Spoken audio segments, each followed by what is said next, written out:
Olá a todos, bem-vindos a mais uma conversa da Look Mag. Hoje tenho o enormíssimo prazer de receber dois músicos de mão cheia que chegam da Noruega. Calma, não é black metal. Não, não é black metal. É prog, pois é verdade.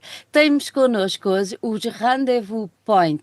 A banda vai passar por Portugal muito em breve e eu não quis deixar passar em branco esta vinda para tentar saber um bocadinho mais sobre eles. Temos o prazer de receber o Petter, que é o guitarrista, e a Gunn-Hilde, que é a baixista da banda. Verdade, uma mulher no baixo de uma banda de prog metal. Fantástico, vamos já descobrir isto tudo.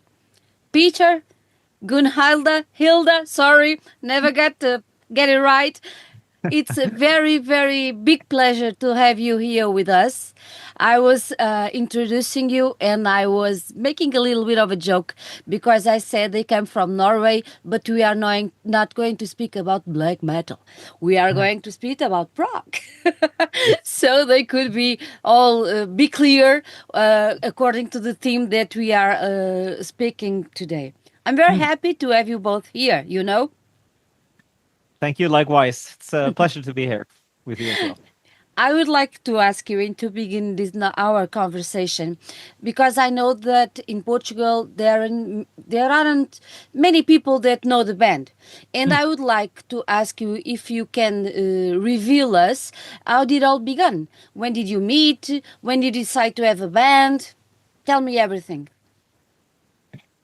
Gunn-Hilde, please go ahead. Okay. So it all started when we all studied popular music at the University in Agder. So we all have a bachelor or a master's degree from the university, and we found out that we liked some of the same bands, like we talked about Dream Theater and Tool and those bands, and we wanted to play similar kind of music, and we started to make music and cover those bands also, and eventually we made our own and songs. You were all friends? You all know each other then? Yeah, we were in like the same student group, like hanging out. Yeah. Oh, that's nice. That's nice. You are all very, how do you say, perfect musicians because you have a degree. Yeah. I know you are. I know you are. Yes, we are perfect musicians. Yeah, you are perfect. Of course, Peter. Of course you are. And why the name? Why the name Rendezvous Point? And what does it mean? I think Petter has to answer that. So we were actually, I remember me and the keyboard player, because we used to share the same apartment, and we used to brainstorm band names. And I think the word Rendezvous Point, we sort of looked for a name that was like, that would describe the unity between all the 5 band members. And we were like, we practiced twice a week, and then the place where we came together to practice and make music was at the Rendezvous Point. So I guess that's the name was very fitting in that sense, you know. It could be a name for a bar. Hmm? Yeah. For like dating, you mean? Dating, or just have a little bit of wine and good music. Yeah, dating absolutely. Come after. Absolutely. We thought the band name was fitting in that sense, that we all come together and make music, and that's. And tell me one thing: it was easy in Norway to have a band like this name, because Rendezvous is kind of French, and then Point is kind of English. Exactly. It did work well. Yeah, I guess. So. It is French, correct? And I think the English language has taken it from French, and they've written it like Rendezvous Point, like the way we does it. But I know that in France they write it a bit differently. It's like rendezvous, right? So we stole the English version of the name. Yeah. Each time we play in France, they always spell it like their way. They separate the words. Yeah. Yes, exactly. Because they want to be more classy, the French. Yes, absolutely. Yeah. Absolutely. Tell me, we during our talks and our conversations, we have a lot of musicians that come here and speak with us, and there are several of them who tell us that there is a special connection with their instruments. And I would like to ask you both if you feel the same, and why did you choose, Petter, you the guitar, and Gunn-Hilde, you the bass? Why? Yeah, you go first. Okay. Actually, I started to play when I was young. I started to play the flute. Actually, The flute. yeah, and I was really into classical music, and yeah.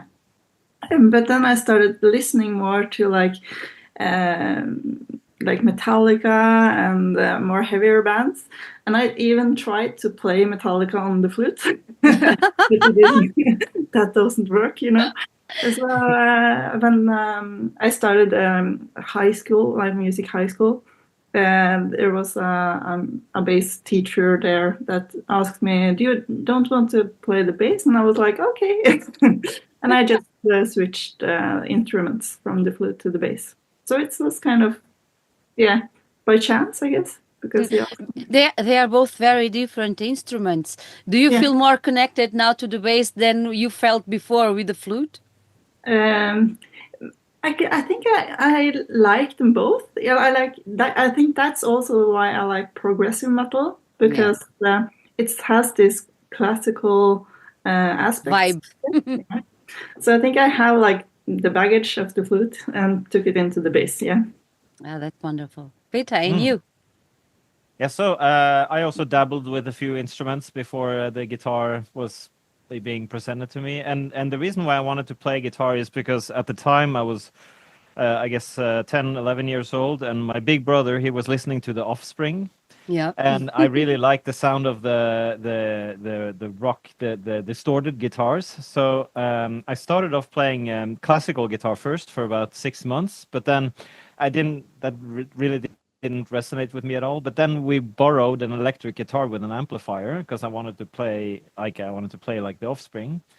And so when I plugged in the guitar and I hit on the amplifier, and the distortion sound came, and that's where I was like, whoa. Whoa. I was blown away, you know. And from that point, I just got obsessed. Really, I started learning all the punk rock songs because that's what I was listening to at the time, like Offspring and Blink-182 and Green Day and all that kind of stuff, you know.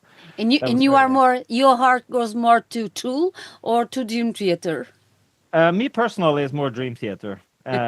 Yes. But I think Gunn-Hilde maybe is more towards Tool, if I'm not mistaken. Yeah. That's a good mixture between you both. Yeah. To go to the sound. Gunvald, I would like to ask you another thing because it's very unusual. I think everybody has asked you this before, but I have to ask you. It's very unusual to have a girl in progressive metal, and it's even more unusual to have a girl on the bass with the power that you have on the bass. So, how has been the experience so far? It's kind of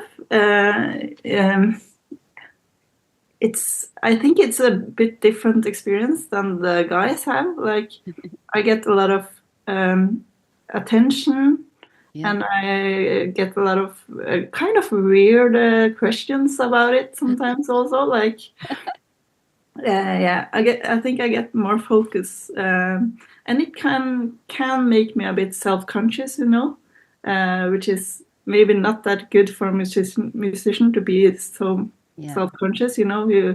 If you play wrong, you're kind of go into that mental loop of you have to be better, you know, and practice. But it has also like nice sides to it. So I think I got some. Do you feel you have a more responsibility to play well, to play even more better than the guys because you're a girl? I think most bass players they got heard, but they don't like get that much attention. But since I also get a lot of attention, I think people also listen more if I play wrong or how I play, or I think I have to convince people that I'm good enough to be in the band. Maybe that's just in my head, but I feel like that is a thing. Yeah. You know, that happens with a lot of women and girls in a lot of sectors in the society. When they are not used to see us there, they're like, I wonder if. And then we have to work harder, to work harder. It's the same. Yeah. It's the same. It's the same. I have another question for you. I have written here that you are a researcher in the university. You still are a researcher, but your study field, it's very specific because it has you are studying the performance, the physical performance in the musicians. Explain me a little bit, why did you choose this, and what do you, the goals you have studying this subject? So I've been kind of obsessed with trying to achieve peak performance on stage. So, and the flow, like the perfect experience on stage. And I wanted to research if knowing anatomy and knowing how to exercise and strengthen the muscles and how that affects the performance, if that makes me a better musician. Mm-hmm. So that's the field I'm working with. And what do you think so far? I think it's absolutely an essential part of being a musician, to take care of the body and know how to try to strengthen the muscles you need to use when you play. And also there also is a lot of injuries connected to playing the instruments, and try to avoid those. And yeah. Peter, this is I suppose that you all learn a lot with Gunn-Hilde, but this is like the vocals. If you don't put your vocal in the right place, you can be injured. And the same goes with your hands and with your feet if you are speaking about the drummer, right? Yes. Exactly. And I believe that the whole body is connected. So it's not only like hurting like in the fingers or arms, they're also like in the back and the neck and the shoulders, and For those younger people that are listening to us, now they know that being a musician, it's hard. You have to practice and you have to be very careful with your body, right? Yeah. Absolutely. Peter, you have released an album last year. Yeah. Yeah. And some people say that the third album is the most difficult for a band. Oh, okay. Do you think that's true? It was like that with Rendezvous Point, or not? No, I didn't feel necessarily like it was a difficult one to release.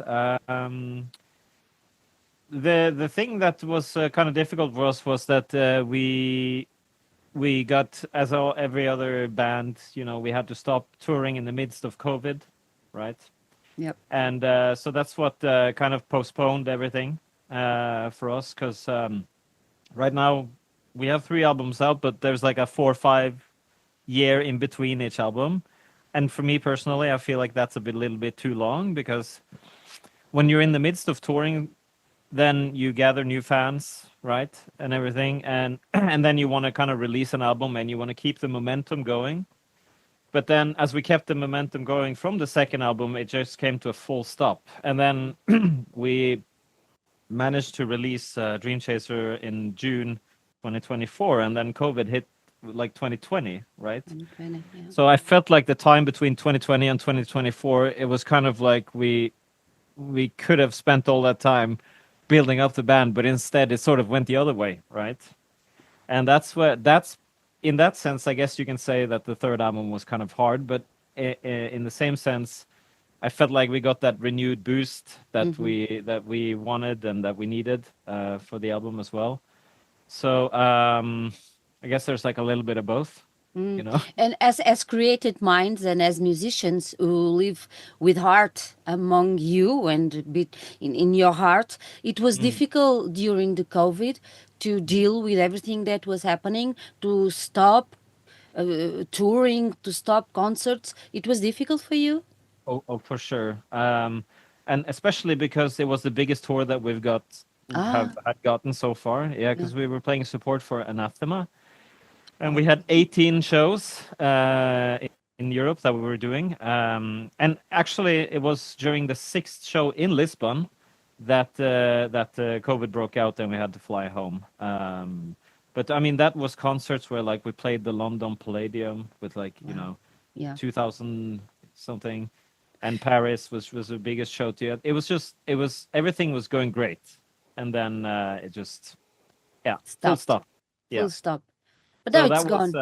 That was That was hard. That was hard for sure. Yeah, That was hard. And the name Dream Chaser, I read somewhere that there is a space plane called Dream Chaser. Did you got the name from there, or you didn't? no. No. That was not from that, but I also have heard that. Gunn-Hilde, you want to talk about the band, the album title? The album name. Yeah, it's from it's based on the lyrics and how I think Geirmund has written a lot about the tortured artist and the strive to achieve greatness. Yep. And that's kind of the dream chaser, you chase after a dream, and yeah. And how was the process of creating the album between COVID in 2020 and the release in 2024? How did all this process go forward? Shall I start, or do you want? So the way that we've written now is that we've sort of mixed it up a bit between, let's say, we have like compositional teams, if you will. Like Gunn-Hilde had ideas laying around, and then we would meet up, me and her, and we would compose a little bit. And then I would meet up with Nicolai and compose. And then, you know, we would sort of, we were not necessarily together, all 5 of us, but we will have like groups of 2 and 3 people working on stuff from time to time. And then we would always share the ideas with each other online. And I guess at one point we just felt like we have enough material now to record it. Now, there were a few instances where before COVID broke out that we had some of the ideas laying around, and we would try it with the band, and then we would arrange some of it together with the band. But I don't think that was probably like 2-3 songs or something that we did that. And then the rest we sort of just had the songs ready in the pre-production stage, where everything was in like, you know, music recording programs. And so when we had that, we started recording the drums. And so Baard, he would play on top of the pre-production songs, you know, that we did. And then we would layer the instruments on top of that again, you know. And then we would do the vocals at the very end. At the very end. Yeah, that's how we did it this time. And concerning the lyrics, how did they work out? You first have the song, the music, and then you put the lyrics, or is the other way, or don't care? One time is like this, another time is like that. No, this time the lyrics always came after all the groundwork was done. Like, so it's the last thing that's the melodies and the lyrics is the last thing that we put on. And I think the theme of the lyrics is like we just talked about what we are thinking about now and how our lives are, and then like. That became the lyrics. Do you think this is more a melancholic theme album? Because of the pandemic and everything that happened, do you think it is? I think it's kind of in the same path as the other ones. We always talk about mental health and about the environment and about politics, kind of hidden in the lyrics. So I think it's in the same path as the other. Yeah. Do you think this is a more mature work, a mature album? Do you think it is? For me, I guess it is. I think we have grown as musicians, and and also I think the way we made this music is more. Everyone has put their touch on it. Some before there have been like maybe one main creator of the piece, but this time I think we all like went in and put something on a touch of our creativity. Yourselves, yeah. Peter, do you agree? It's a more mature album. 100%. You are all big guys and big girl now. Yes, we are indeed. Yeah, because the first album we all wrote together because we were all studying music at the time. So we had like band rehearsals once or twice a week, and that's how like the first album came together. And I guess in that sense, when we were in the same room writing music together, a lot of ideas come. There's a lot more ideas coming, right? So I think as a result, the songs were a little bit longer, had a little bit more parts to it. But now I feel like, 10 years later, we're sort of trying to figure out what our band is all about and what kind of music, what kind of direction are we trying to steer our music in. And I think that we are the path is getting clearer and clearer as the years go on. And I think that for this album, I feel like it's like it's a striking balance between like it's heavy, but it's also a little bit has like a pop element to it, but also a prog element, but we're trying to balance it more in terms of not having these like ultra long songs, but more like concise and to the point.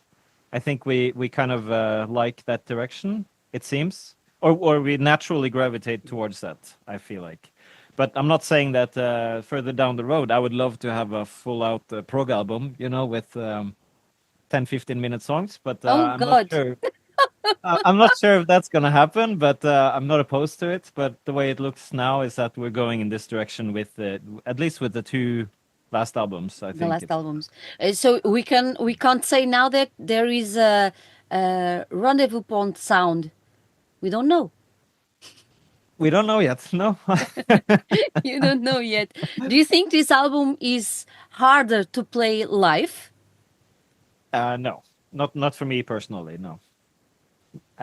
Well, no. Some songs are difficult, and some songs aren't that difficult. I think that's with every album. It's some songs that are more difficult than others, I guess.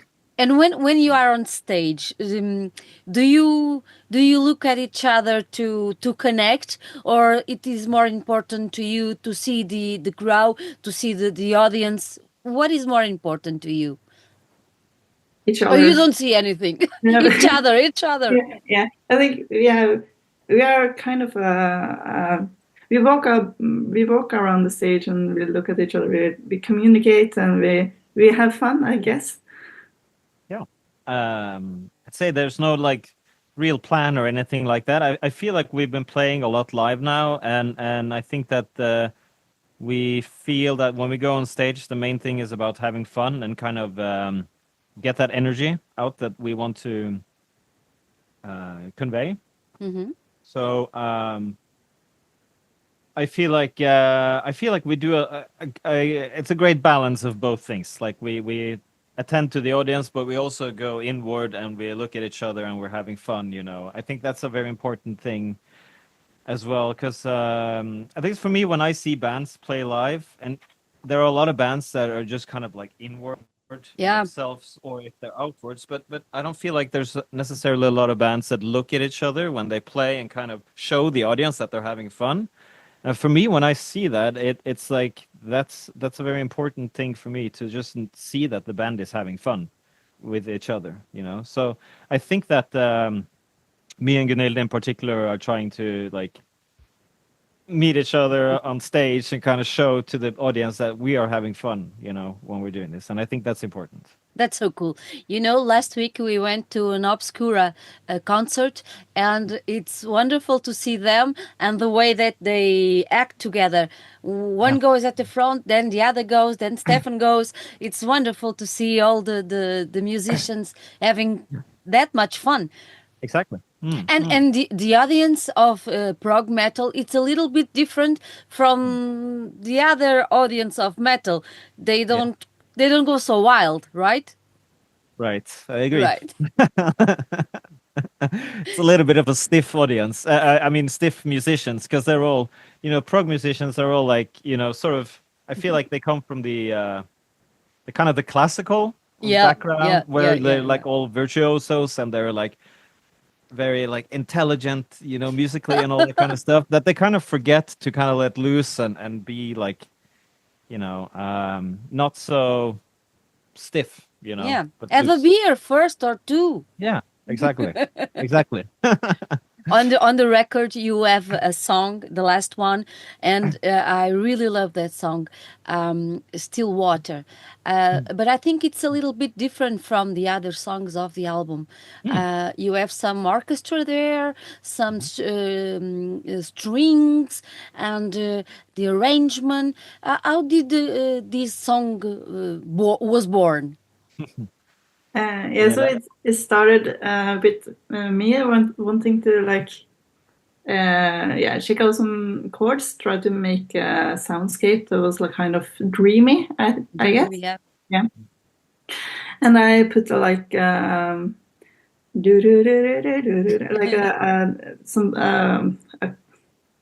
what's it called, arpeggio or something, like going through the song. Yeah. And it was really a really raw sketch when I sent it to the rest of the band. And it was like, here is something I just made. Can you look at it or make something with it? And then I feel like it was kind of like, the game where you whisper something here and it goes around. Yeah. So I whispered this idea into the other people. And at the end, completely different. At the end, it came out like with a really, really big orchestra and stuff. Mind-blowing. This is something you would like to do more, this kind of songs, more orchestral, more strong in this way? This is a path you like to do? I think if the song kind of requires it, we will, because I think we had really much fun with that song, and also it was great to be able to play it with KORK, like a really one of the best orchestras here in Norway. Yeah, and Nicolai is the one that have arranged everything. And he's really, a genius. Like, are you going to play in Portugal? To play that song? No. Yeah. Yeah. I really love it. I really do. You had you work on this album, and I think you have worked before on the second with the producer Adam Noble. He's a very, very, very big person he produced Placebo. I love Placebo, and I do. And how this partnership, let's call it like this, work out, and how did it all happen? First of all, Adam Noble is a fantastic guy and a mixer, So it was actually Baard who recommended him to us, because he had also mixed the recent Leprous album. I guess from Pitfalls. That was the first album that Adam Noble mixed from Leprous. And the mix was just so great.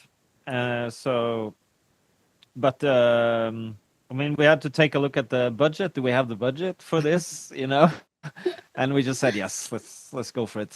Let him do it. And and he didn't disappoint. He really made the album sound so good. So really happy that we used him, and so it was really because of Baard's connections there. Yeah, good choice. Good choice. It's very. He has a curriculum. I don't know how to say, CV. Like, yeah, CV, a big one. Jesus, when we began seeing the people with him work already, it's crazy. And I know that the reason why Lepers chose them as well is because that Adam Noble had mixed Nothing But Thieves. Nothing But Thieves, exactly. Yeah, and I know that the guys from Lepers was really fond of them and how it sounded, so that's why they reached out to him. Oh, that's good. That's good. Now you are coming to Portugal.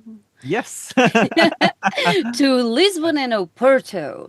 And yes. I have to ask you, what do you expect from these two shows? Gunilla. Yeah, I think last not counting the Midwinter Prog Festival, but the last kind of gig, big gig we did was in Lisbon or in Comendatio. So, and that was really great. We loved it. It was like really kind of hard for us to like just go down and do this one gig and go back home again, because we were so high. It was so good, and we got a really great response from the audience, and yeah. So I really want to just hopefully meet those people again and have the same experience, I guess, on stage and together with the audience. And what can we expect from the concert? That's one for you. Yeah. I guess you can expect a very energized band, ready to show what we got to the citizens of Lisbon and Porto. And yeah, we're just super excited for this tour, and we will bring everything we have in terms of energy, and we will pick out the best songs, at least in our opinion, what our best songs are, and we will give it our all, and we will not, what's it called? We will not give 9 out of 10. We will give 10 out of 10, 100%. I had one last question for you to challenge you to ask and to say the people to come to the concert, but I think you already did. Okay. No, but we're super excited to come and play. We really love playing in Lisbon, and it's our fourth time we're playing there, actually. We played there first at the RCA Club in 2015. RCA Club, yeah. A club of my heart. Yes. Yes, it is. Yes, it is. I was very happy to have you here. It has been a pleasure. I hope to see you in the concert. I'll intend to be there to see you both and the rest of the band, of course. And it was very nice. Thank you for being with us in this interview, and see you in Lisbon. Yes, we will, Sandra. Thank you so much. Yeah, thanks for having us. Bye-bye. It's been a pleasure. Yeah.